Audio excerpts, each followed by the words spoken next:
ये कहानी है असफलता से सफलता तक। ये कहानी एक लड़के की है जो परीक्षा में फेल हो गया था। उसी के दोस्तों ने उसके फेल होने का खूब मजाक उड़ाता था।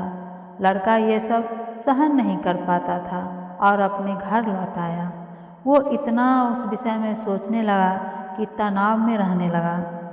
माँ बाप ने लड़के को बहुत समझाते थे, बेटा फेल होना इतनी बड़ी बात नहीं है जितना तुम परेशान हो रहे हो, आगे के जीवन पर प्रश्न चिन्ह लगा रहे हो।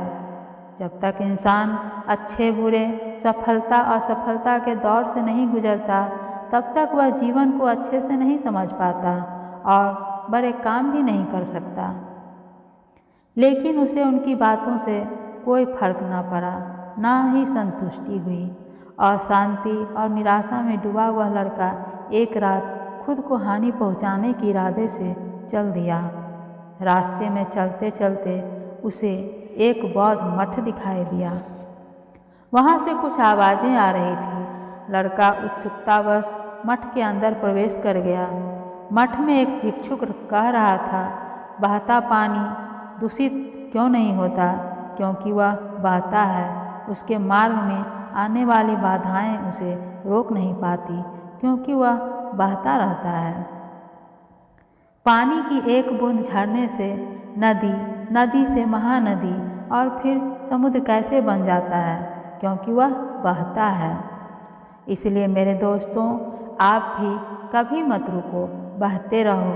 कुछ असफलताएं आती हैं पर तुम उनसे घबराओ मत। उन्हें लांघ कर मेहनत करते चलो, उनका सामना करो, उनसे सीखो और आगे बढ़ो। बहना और चलना ही जीवन है।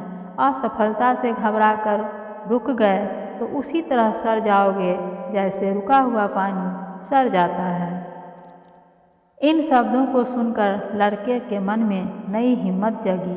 उसने मन में यह ठान लिया कि उसे भी बहते जल की तरह बनना है।